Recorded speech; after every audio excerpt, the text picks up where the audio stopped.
Ka-popcorn, magandang umaga, magandang hapon, magandang gabi, o kahit pang sang sulok man kayo sa mundo ngayon. Ako po pala si Ate Divine, at kung meron kayong mga kwentong gusto nyong i-share, pwede nyong i-share sa amin at i-send sa Facebook page ng Popcorn TV, lahat pwede. At ngayon, meron naman tayong panibagong sulat na babasahin.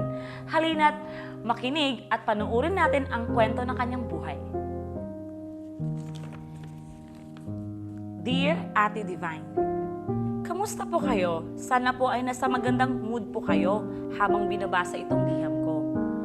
Napag-alaman ko po kasi na meron na kayong segment na ganito, kaya sumulat din ako at gusto ko lang i-share ang experience ko para na rin makuhaan ng magandang aral ng mga manunood. Ate Divine, hindi ko na po i-mention ang name ko for privacy na rin. Ang kwento ko po ay experience ko sa not long lost friend pero kakilala lang na nag-feeling kaibigan ako. Ay, ganito po kasi yun.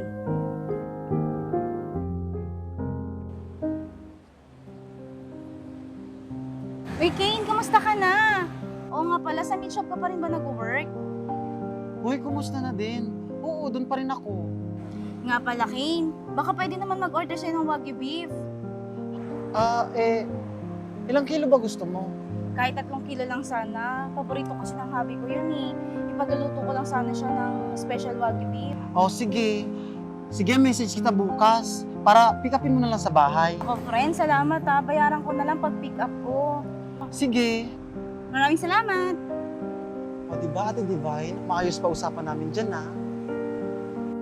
Oo nga, mukhang okay naman.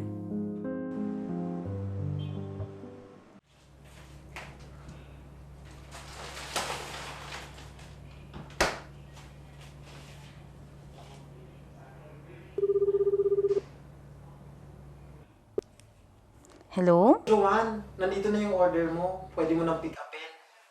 Wow, sige, salamat. Medyo busy pa po ako. Okay lang ba daanan ko na lang pagkatapos ng mga ginagawa ko? Ganun ba? Sige ha, kunin mo kaagad. Baka masira. Alam mo naman, fresh pa naman to. Sige, salamat.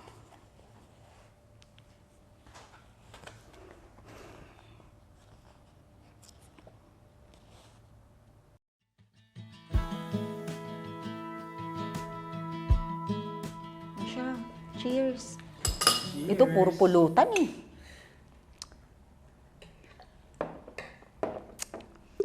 Uy, Jo, yung phone mo nagre-ring. Ano ba yan? Ay, boss. Ilan na na? Hello? Hello, Joanne. Sabi mo dadaanan mo yung beef kahapon. Naka, friend. Pasensya ka na ha. Di kinaya ng oras ko kahapon. Daanan ko na lang mamaya.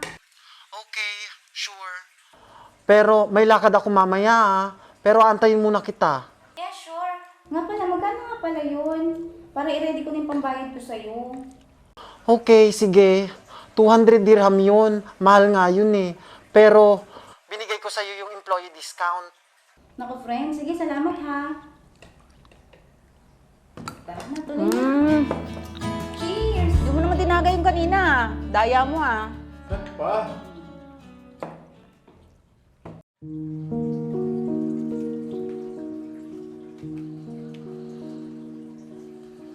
Ano ba tong babaeng to? Kanina pa, hindi pa rin nasagot. Anong oras na?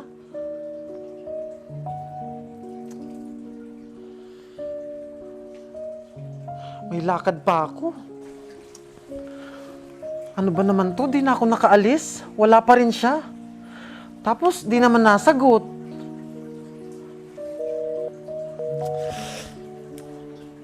O, di ba, Ate Divine? Nakakainis. Tama ba naman tong gawin sa akin? Oo nga. Kahit sino maiinis sa ganyan.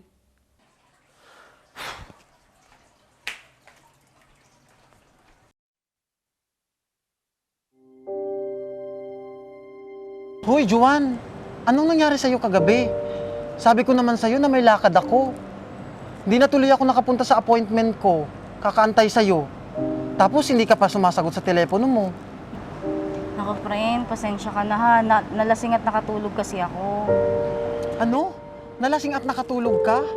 Eh di ba may usapan tayo Sana naman, hindi mo ako pinaghintay. Tapos, hindi mo pa sinasagot ang tawag ko. Aba, pasensya ka na. Hindi ko naman sinabi sa'yo maghintay ka.